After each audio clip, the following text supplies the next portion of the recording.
El siguiente programa es para todas las edades. No contiene escenas de sexo o violencia. Es apto para toda la familia. Cuenta con el sistema Closed Caption y es financiado con recursos del Fondo Único de TIC.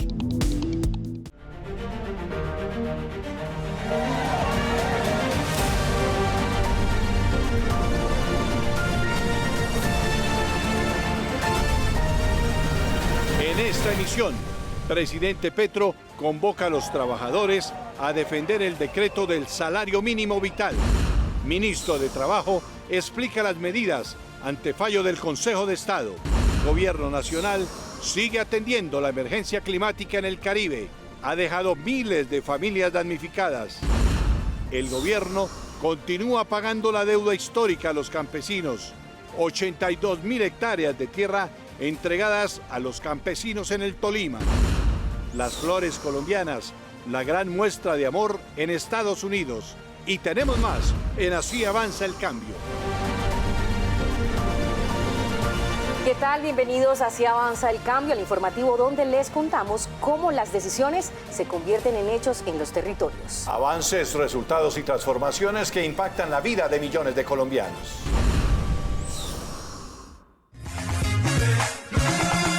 Un poco los que confían, un poco los que creen. ¿Qué fue eso que hizo con su primer salario mínimo? Pues gracias a Dios con el primer salario mínimo pude apoyar a mi familia. Pues gracias a eso también me ayuda con mis nuevos proyectos que tengo en la mente.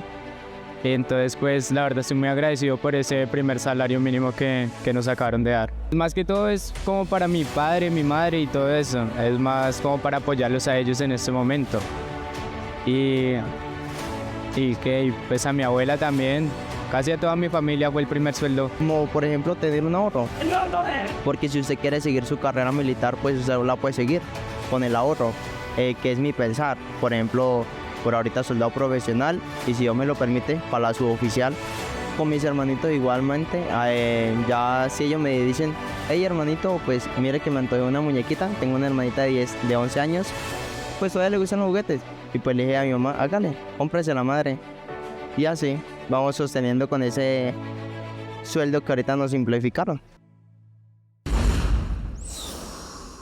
Ante la decisión del Consejo de Estado de suspender provisionalmente el salario vital para millones de trabajadores, el presidente Gustavo Petro se pronunció y dijo: el decreto de salario vital es ordenado por la Constitución y tiene todos los criterios económicos que se han reflejado en él. Explica el mandatario que el ministro de Trabajo hará una reunión de concertación de inmediato y solicitó una reunión de la Coordinación de Movimientos Sociales para estudiar la actitud y el nuevo decreto que se expedirá.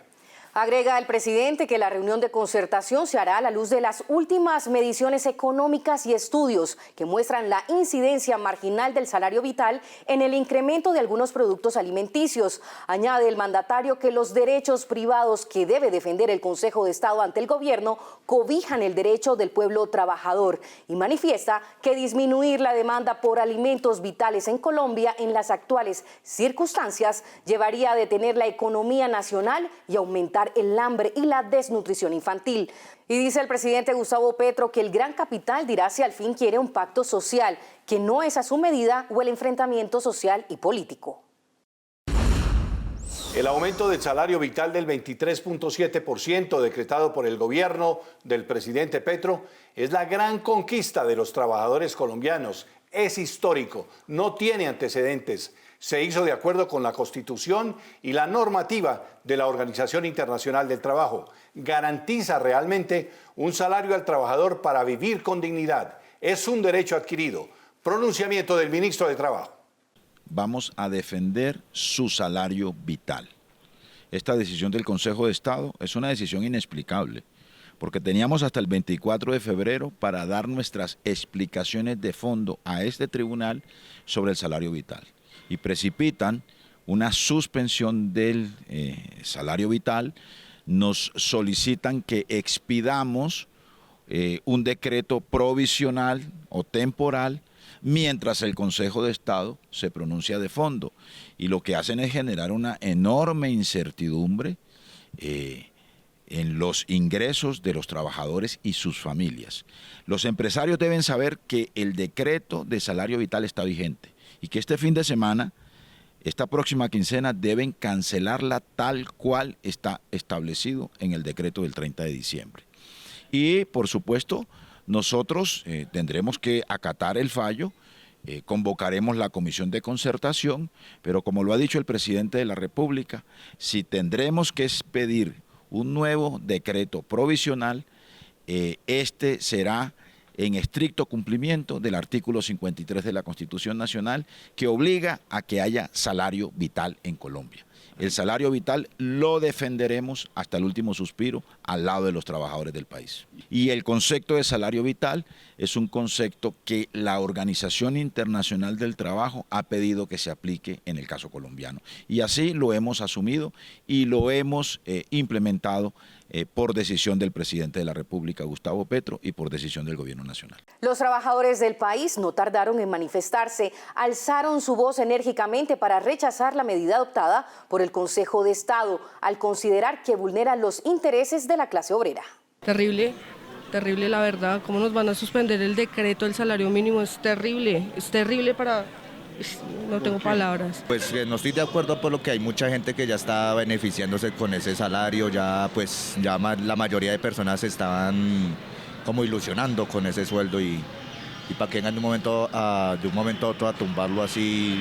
No estoy de acuerdo que se baje el salario mínimo porque siento que es algo que tenía que pasar, es algo que no, como tal todos los trabajadores tienen derecho. Yo con mi pareja tenía un proyecto de poder sacar una casa, de poder comprar una moto, de poder ejercer, porque nos íbamos a llegar un poquito más de nuestro sueldo normalmente. Entonces íbamos a coger ese aumento que había como para ahorro familiar, como ahorro para poder uno crecer como persona. No todos tenemos como las oportunidades de otras personas ganar mucho más dinero, sino que hay gente que tiene que luchar día a día para poder llevar comida a sus casas, las necesidades de sus hijos.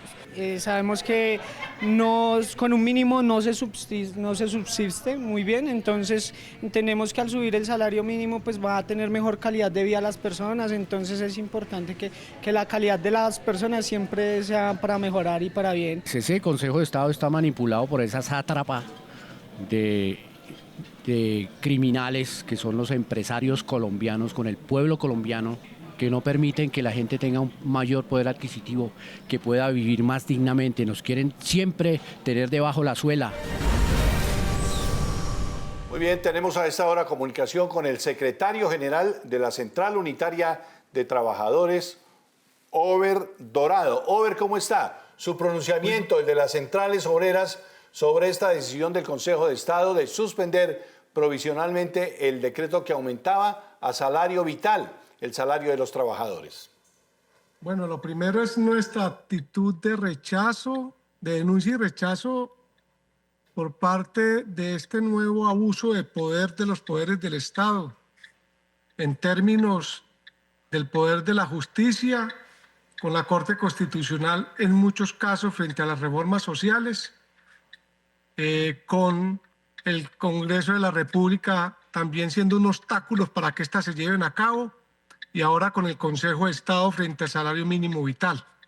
Obviamente el rechazo y la denuncia pues tiene unas acciones que tenemos nosotros como movimiento sindical, como centrales sindicales y obviamente también como movimiento social y popular.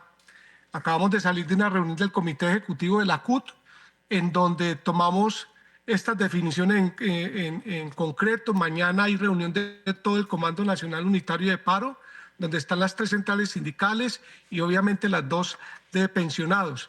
El día lunes tenemos la mesa de concertación que acaba de convocar el Gobierno Nacional a través del Ministerio de Trabajo, en donde pues iremos con nuestra posición bien clara y bien definida.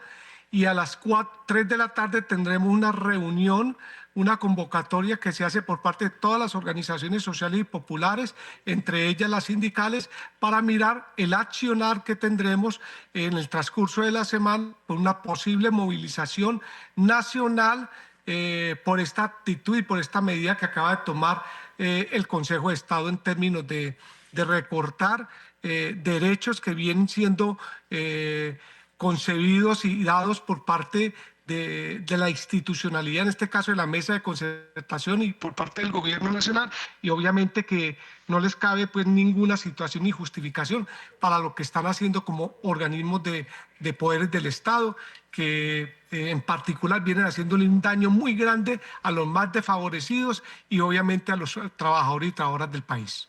Over, una agenda de trabajo bastante movida durante este fin de semana y lo que llega la próxima semana. ¿Qué mensaje se le va a entregar precisamente a la clase trabajadora del país?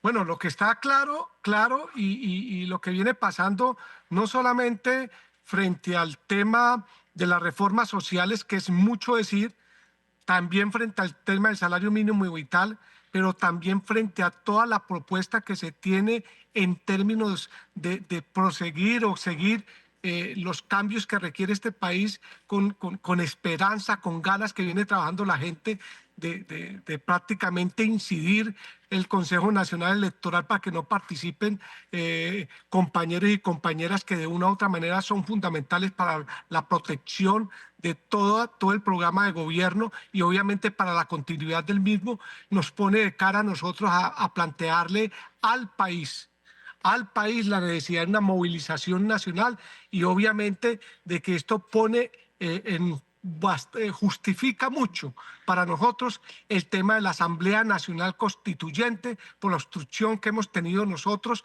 por parte de controles del Estado, que tanto la oligarquía de este país como los poderes del Estado legislativo, de la justicia y de controles del mismo Estado están obstruyendo todos los avances de tipo social y democrático que tiene nuestro país.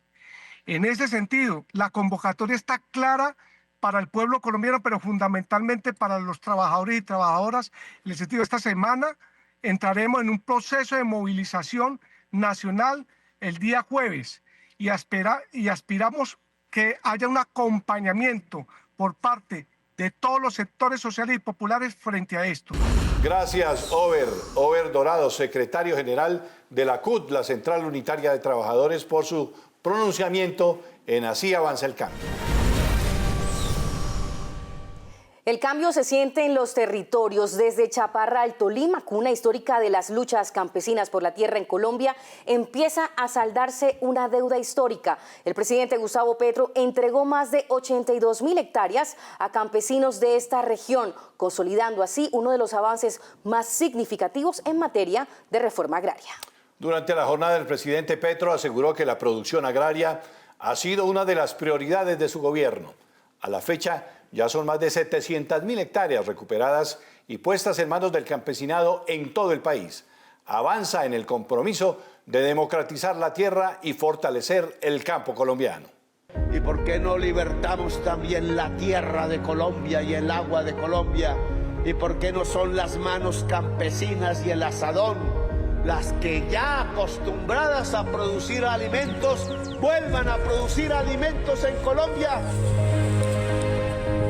En Chaparral, Tolima, donde a comienzos del siglo XX se gestó la lucha campesina por la tierra en Colombia, el gobierno nacional entregó más de 82.000 hectáreas en el marco del evento Entrega de Tierras por la Paz del Tolima. Hay que producir más alimentos y eso implica más tierra para el campesinado, más crédito para el campesinado y más libertad para el campesinado, que es lo que este gobierno viene haciendo desde el primer día y no me da pena, porque nos comprometimos. Durante su intervención, el presidente Gustavo Petro aseguró que esta vez la lucha del campesinado es victoriosa y destacó que ya son más de 700.000 hectáreas adquiridas y recuperadas en todo el país para el Fondo de Tierras. Y es para el campesinado y los indígenas y las comunidades afro, que también las hay, del sur tolimense y que se extiendan hasta el norte, hasta el Líbano bolchevique, vivir con amor e intensidad, que la tierra sea de ustedes, que la paz sea de ustedes, que la vida sea de ustedes, que Colombia sea de ustedes y el futuro también. El jefe de Estado defendió que la manera de reducir el costo de vida es fortaleciendo la producción agraria con más tierra y más crédito para el campesinado. Muy feliz, muy contenta porque esto es un cambio para nuestra zona, para mí. Entonces, de verdad que agradecerle a nuestro presidente Gustavo Petro. Ya con esos títulos podemos nosotros acceder a créditos para invertir en cultivos. Avanzando en su agenda en el Tolima, el presidente Gustavo Petro llegó al municipio de Piedras, donde entregó al Ejército Nacional un predio que perteneció al narcotráfico, un símbolo de ilegalidad que pasa a estar al servicio del país. ¿Cómo se desarrolló esta jornada? En el municipio de Piedras, Tolima, el gobierno nacional formalizó la entrega definitiva de un predio de 280 hectáreas al Ejército Nacional, donde hoy funciona el Batallón de Instrucción y Entrenamiento y Reentrenamiento número 6. En el inmueble conocido anteriormente como Finca Buenavista, fue utilizado en el pasado como laboratorio para la producción de cocaína. Tras su incautación, se le aplicó la extinción de dominio y la Sociedad de Activos Especiales lo destinó al Ministerio de Defensa. Por esa razón, el presidente Gustavo Petro oficializó la entrega de este lote como un instrumento de vida y dignidad. Si no se es digno, ¿cómo pelear por la libertad? ¿Cómo decirle a otros y otras que luchen por la libertad o que luchen por la bandera, que significa lo mismo, si uno mismo es un esclavo? No se puede pedir la liberación de los esclavos cuando uno mental, espiritual o físicamente es un esclavo. Y por eso buena parte de la atención que he prestado a las fuerzas militares, a la fuerza pública en general de Colombia, es rescatar la dignidad. La presidenta de la SAE, Amelia Pérez, reafirmó el compromiso de la Sociedad de Activos Especiales con el pueblo colombiano. Este es un predio que desde 1994 fue incautado por cuanto se encontraba el mayor laboratorio de cocaína que había en el país para aquella época. Es así como la Sociedad de Activos Especiales hace una transformación de esos bienes para beneficio de la comunidad y hoy especialmente para beneficio de estas personas que se forman aquí para proteger el país. Finalmente, el jefe de Estado envió un mensaje a los uniformados, a quienes les dijo que la gran tarea es construir el ejército de la humanidad. Y estamos al lado de la gente de Córdoba. En Montería, el presidente Gustavo Petro y su gabinete escucharon a la hija del líder en Verá, Kimi Pernía, quien siempre luchó por preservar el agua y la naturaleza. Inclusive fue asesinado por esa causa. Un encuentro que puso en el centro la voz de los territorios. En el Consejo de Ministros que se llevó a cabo en Montería, el primer mandatario de los colombianos le dio un respetuoso espacio a la hija del líder indígena que ofrendó su vida por el agua y por supuesto por el río. Las aguas se liberan. Corre el arroyo. En el año 2001, el líder indígena en Verá, Kimi Pernía Domicó, fue secuestrado y posteriormente asesinado por los paramilitares. Su pecado fue su lucha por el río Sinú y por evitar la construcción de la represa de Urrá en Córdoba, donde había grandes intereses económicos y políticos. Su cuerpo fue arrojado al río Sinú, el mismo río que defendió durante tantos años. Por hacer esa represa ha destruido pescado. Mataron cantidades de pescado. ¿Sí? 4 dirigentes han muerto a plomo por orden de esa represa. Y hay otros, los dirigentes, lo que resta que está ahí, también está amenazado. Por ejemplo, mi persona, estoy amenazado por el grupo paramilitar y empresa Urrá. Marta Cecilia Domicó, hija de Kimi Pernía, dijo que el cuerpo de su padre nunca apareció, pero pidió que en su memoria los en Verá nunca abandonen la lucha por el agua, que es la lucha por la vida. Mi papá dijo: primero consultaré con el territorio, con la naturaleza. El Embera siempre va con la naturaleza, ese es el pensamiento de nosotros. siempre esa concertación con la naturaleza. Marta Cecilia Domicó dijo que al final la represa de Urrá no ha dejado ningún beneficio para su pueblo ancestral en Veracatío, ni mucho menos para la gente de Córdoba, que hoy sufre los rigores de la inundación. El gobierno del cambio le responde a Córdoba. Decisiones concretas y acciones inmediatas marcan la hoja de ruta para atender a las familias damnificadas. En el Consejo de Ministros que se llevó a cabo en Montería, el presidente Gustavo Petro garantizó una hoja de ruta para la atención de la emergencia en el Caribe. Comienza con la asistencia humanitaria de emergencia para los miles de damnificados que resultaron por las inundaciones en el departamento de Córdoba. Ahora estamos ante el problema.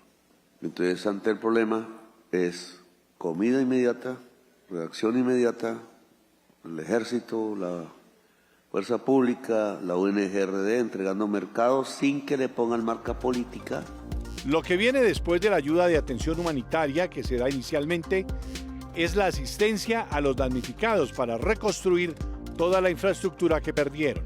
Una colaboración con alcaldes para que nos entreguen tierra para hacer barrios, para reubicar personas realmente ya en alto peligro, y son miles, y una reforma agraria,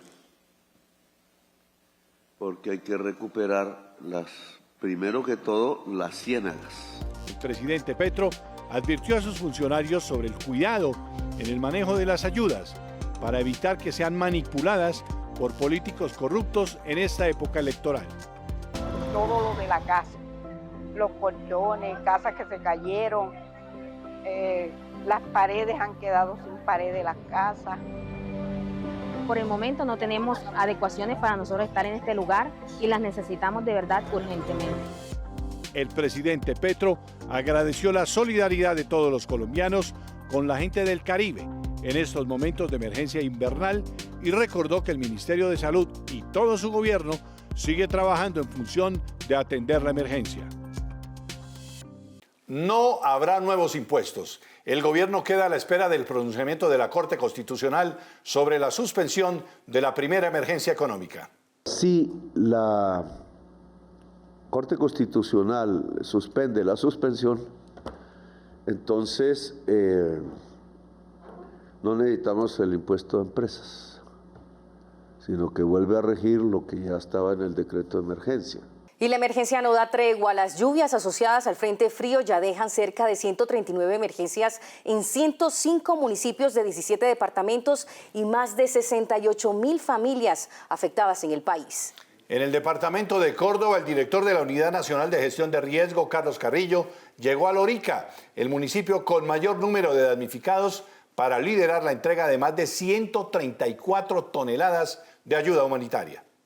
El director de la Unidad Nacional para la Gestión del Riesgo, Carlos Carrillo, llegó a Lorica, el municipio con mayor número de familias afectadas por las inundaciones en Córdoba, para liderar la entrega de asistencia a cerca de 6.000 damnificados, según reportes preliminares. No están solos, que tienen a su alcalde, a su gobernador y a su presidente. En estos momentos de crisis, pues el llamado es a la unión, el llamado es el trabajo conjunto y decirles que juntos vamos a salir adelante de esto. Esta es una ayuda de emergencia. En este departamento ya están dispuestas más de 134 toneladas de ayuda. 12 tractomulas han trasladado los insumos para fortalecer la atención en las zonas más golpeadas y se espera que en las próximas horas continúe la distribución. Me siento muy bien porque la verdad es que esto no lo teníamos y la necesitamos bastante con esta inundación que tenemos y le damos gracias al gobierno y a todas las personas que nos han ayudado. Con estas ayudas nos sentimos muy bien, con los toldillos, para los insectos, para los mosquitos y los alimentos, todo nos sirve para esta inundación que tenemos. Los kits incluyen alimentos no perecederos, elementos de aseo, utensilios de cocina, colchonetas, frazadas, toldillos y otros artículos básicos. Además, el gobierno nacional activó un paquete de soluciones financieras para los afectados por las inundaciones en Córdoba, Sucre y Antioquia. El Ministerio de Agricultura, Finagro y el Banco Agrario pusieron en marcha la opción de refinanciación y normalización de créditos agropecuarios, permitiendo modificar plazos, reestructurar deudas e incluso refinanciar obligaciones en mora hasta por 90 días. permitiendo que los campesinos y campesinas modifiquen los plazos del pago de sus deudas adquiridas hasta el 10 de febrero de 2026. Con esta medida, que aplica únicamente para productores afectados en los departamentos de Córdoba, Antioquia, La Guajira, Sucre, Bolívar, Cesar, Magdalena y Chocó, se podrán modificar las condiciones y plazos de las obligaciones ya contraídas con el fin de no caer en mora o en el impago. Además, se congelan los plazos para que los pequeños productores no pierdan los incentivos a los que ya habían aplicado. La ministra de Agricultura anunció también el fortalecimiento del Fondo de Accesos a Insumos Agropecuarios y una inversión superior a los 700.000 millones de pesos para la recuperación productiva. ¿Esto qué significa? Mientras que dure la emergencia y si el campesino o campesina tienen inscritos o vigentes estos incentivos con corte al 10 de febrero de 2026, se suspenderá el tiempo de 180 días en los que normalmente debería hacer la inversión y no se harán visitas de control por parte de los intermediarios financieros. Por su parte, el Banco Agrario activó el programa Factor Externo, que permitirá prórrogas de hasta 180 días en las cuotas de créditos que vencen entre enero y junio de este año. A la fecha, la emergencia deja un saldo de 19.800 hectáreas de cultivos afectados y 450.000 animales perjudicados.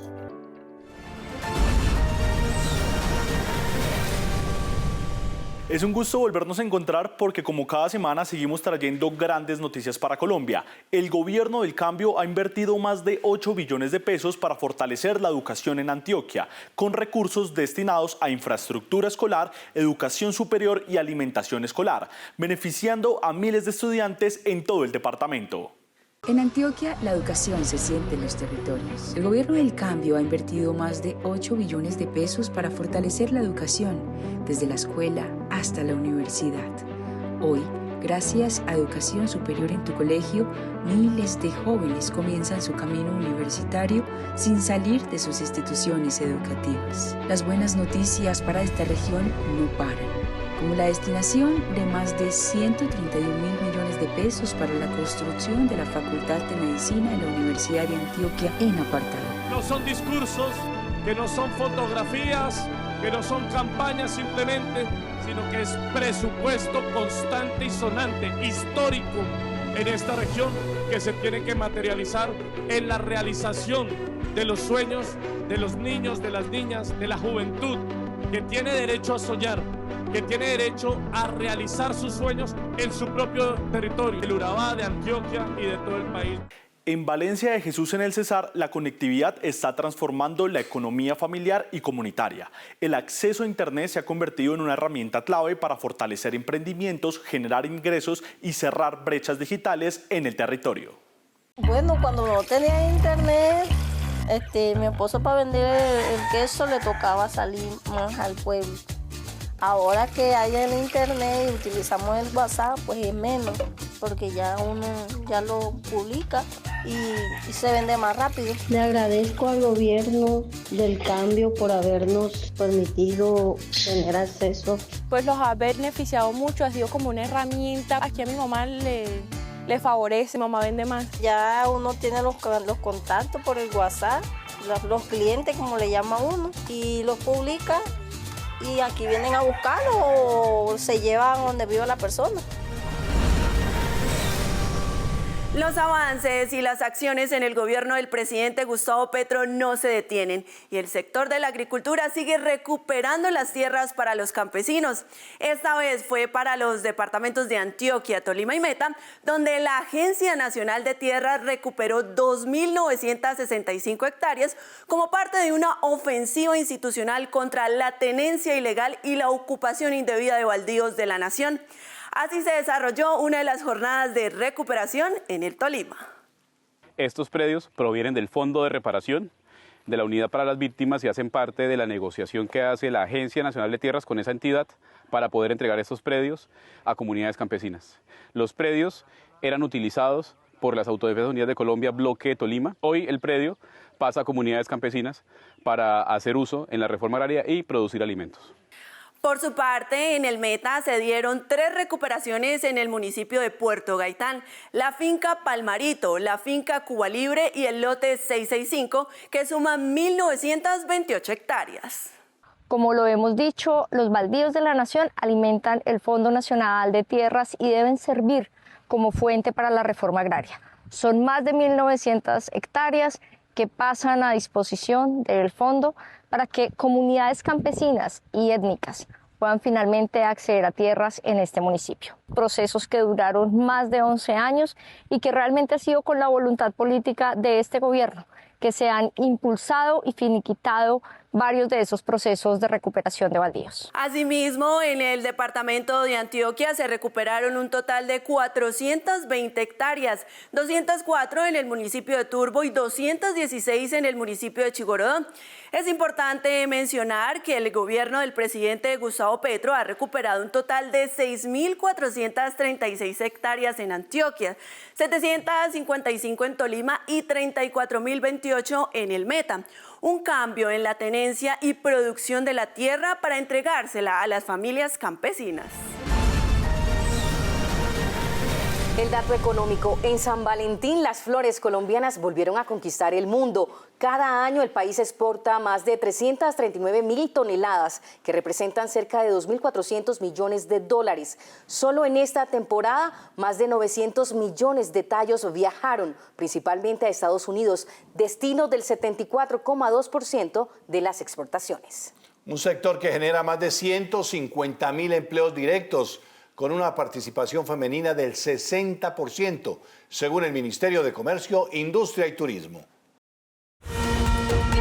Lupa las noticias falsas con Celso Tete Crespo.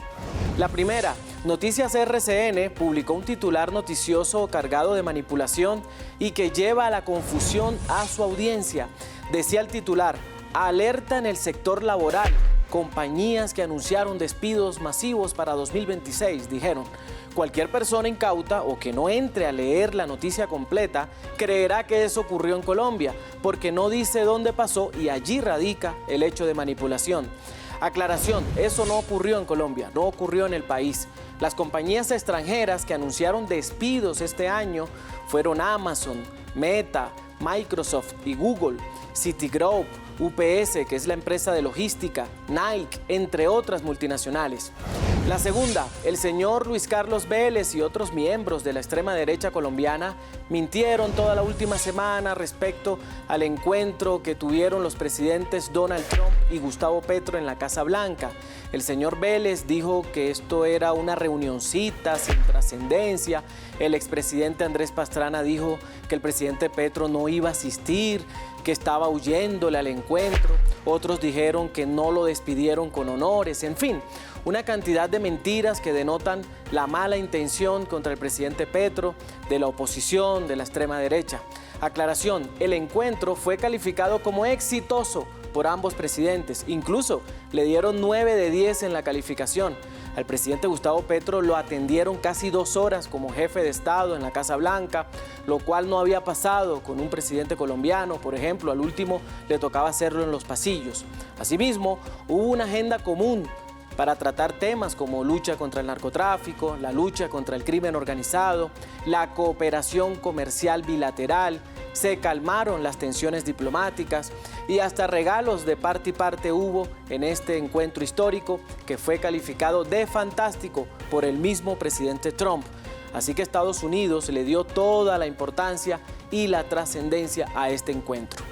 Y la tercera, no es cierto que el sistema de salud colombiano funcionaba decentemente y de maravilla antes de Gustavo Petro, como dijo la cuenta de oposición Médicos por Colombia @promédicos, un trino que se hizo viral.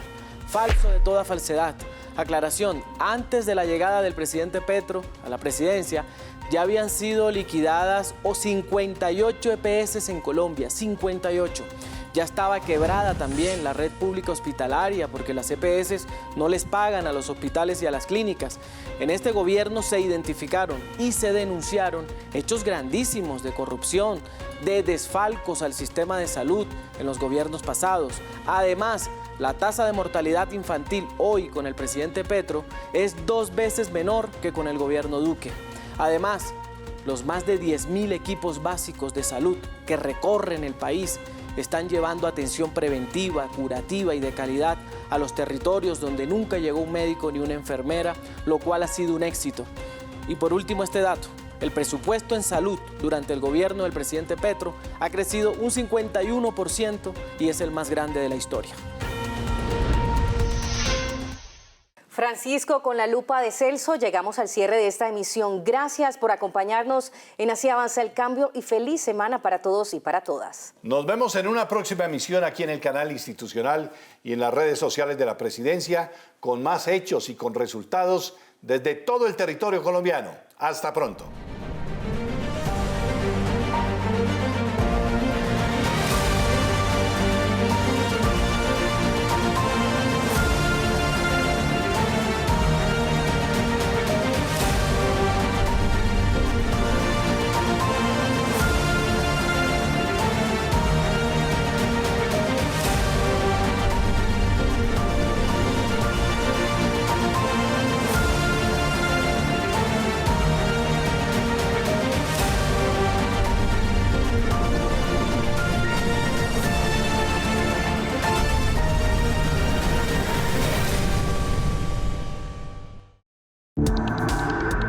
Este contenido fue financiado con recursos del Fondo Único de TIC.